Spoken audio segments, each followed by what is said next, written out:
49 Shines and hello, 49 Strong.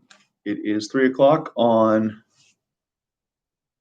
Thursday, December 10th, and I want to welcome you all to a special Hanukkah edition of Reading with Mr. Carty. And as you see, I had to make a new sign. I'm in school today. I think both of my official signs are at home, so just made a new sign real quick for the special occasion.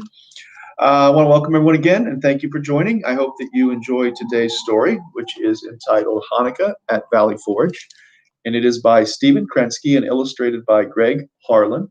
And I like this story, number one, because obviously Hanukkah begins this evening at sundown, and certainly want to wish a very happy Hanukkah to all who are celebrating. And it also gives us a little bit of American history for those of you who may not remember. Valley Forge was where George Washington and the Continental Army spent the winter of 1778, early in 1778, and the circumstances were very difficult. Soldiers didn't have enough clothes, not enough food. They didn't really have good shelter. And quite honestly, there were times where they thought they'd give up and have to lose the Revolutionary War. And the story of Hanukkah gave General Washington hope, and we all know how things worked out. But it's just a nice story, and I think it's a nice time to read it. So it is based on real events, like I mentioned, I think this morning in announcements. There is a story of George Washington meeting a Jewish soldier who explained to him the story of Hanukkah. Whether or not it happened exactly like this doesn't really matter. It's just a nice story. So let's get started. Hanukkah at Valley Forge. And I like this opening illustration. It gives you a little bit of an idea of what you can see. They don't have all the nice warm winter clothes that we have today. And if you look at their just log cabins, not a lot of heat. Although I like that light coming from one door. It kind of gives you that feeling of hope.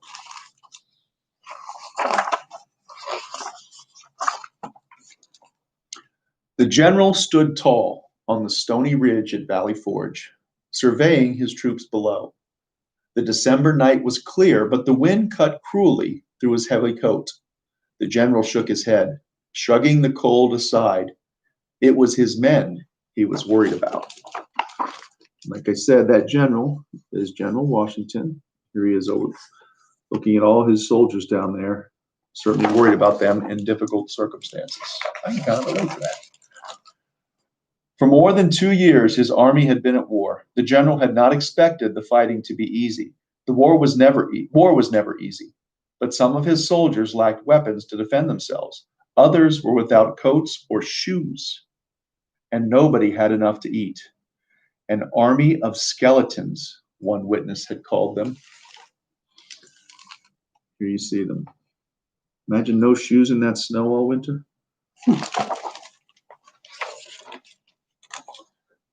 The snow crunched dryly under the general's boots as he walked through the camp. In one crude hut, a young soldier was sitting at a small table. The general watched from the doorway in silence.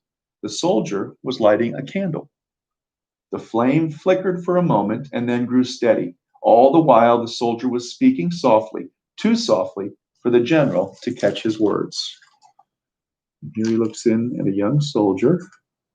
See, he's wearing a yarmulke, which gives you some idea, tells you something about this soldier. The general cleared his throat. The startled soldier jumped up. "General Washington," he cried. His commander-in-chief nodded. "A cold night, is it not?" he said. The soldier swallowed nervously. "Truly it is, but no colder than my home back in Poland." He paused. "And there not only is the weather cold, the laws are cold as well. If my family were to light a candle tonight, they would have to do it in secret, but that will not stop them, for this is the first night of Hanukkah." "Hanukkah?" the general repeated. The word was unfamiliar to him.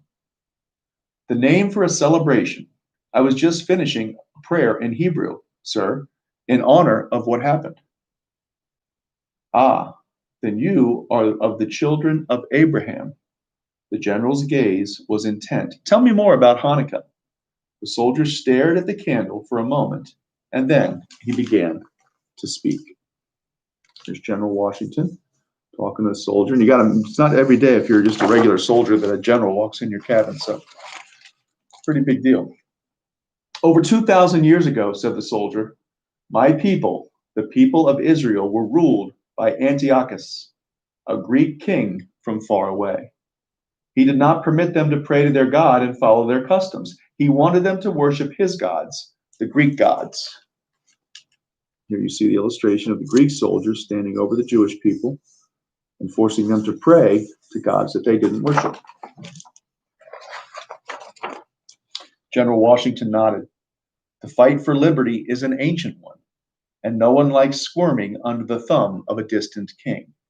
The soldier looked at his candles. In my homeland, I could not follow my beliefs either. That is why I came to America. So the soldier is sharing with General Washington that in Poland, he also was not allowed to have religious freedom, which brought him to America. But the people of Israel were not so fortunate. In the village near Jerusalem, the soldiers ordered them to bow to the Greek idols and eat from a slaughtered pig. Both of these things are forbidden. In protest, Mattathias, the high priest, refused to obey. When the ceremony continued without him, he angrily drew his sword. In the fight that followed, lives were lost, though Mattathias escaped. He and his 5 sons, the Maccabees, became the leaders of a rebellion. Some said they were foolish, risking their lives in a doomed cause, but the Maccabees fought on. Their force was small, but they did not give up. Here you can see Mattathias fighting back because he did not think that they should be forced to worship in a way that they didn't want to. Thanks, Mike. The general sighed. He too was mired in an uphill fight. Independence from England had been declared 18 months earlier, in July 1776. But declaring it had not ended the war. True, his forces had won some battles, but the British still controlled the major cities and much of the countryside. I understand, he said. We too have a cruel enemy who leaves us only with the choice of brave resistance or abject submission. So here General Washington is comparing the fight of the Continental Army against the British to what the Maccabees did. There was one battle, the soldier went on, where the army of the Maccabees was greatly outnumbered, but Mattathias' son Judah, rallied their troops. He reminded them that battles are not won or lost solely on strength in the field. Our enemies are not invincible, Judah told them, for they trust in arms and acts of daring, but we trust in the Almighty God. Judah and his army won the fight, but many more followed. After 3 years, though, the Maccabees finally drove their enemies away.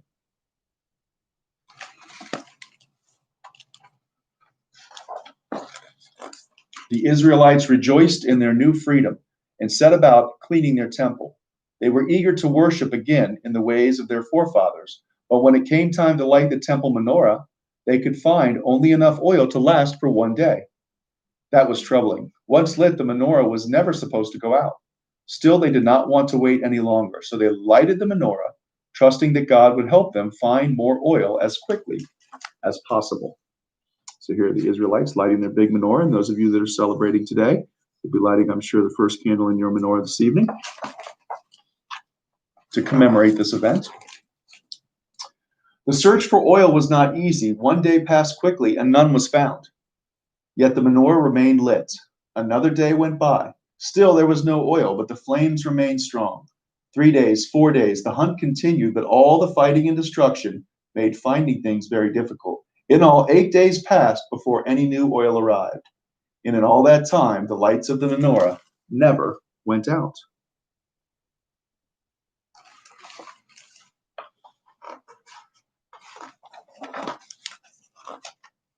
The soldier blew on his hands to warm them. Truly a miracle happened there. So every year we remember this festival of lights. Tonight is the first night of Hanukkah, and therefore I lit only the first candle of the Hanukkah menorah. The Hanukkah. I apologize for my mispronunciation probably. I will use this special candle, the shamash, to light the one candle each night until there are 8. 8 candles to honor the 8 days the oil lasted.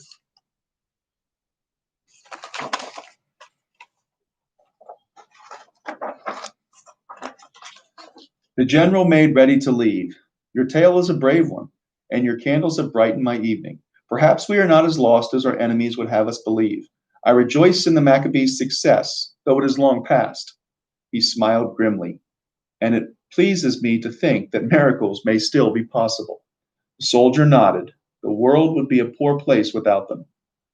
So it would be, said General Washington, with a lighter mood than he had felt in many a day. As he continued on his rounds, the wind quieted, and the Hanukkah candles burned long into the night. Here you see General Washington leaving the cabin, and as the narrator said, feeling a little bit better about their chances, because again, when they were at Valley Forge, even General Washington didn't think they had many chances to beat the British. And that is the end of the story.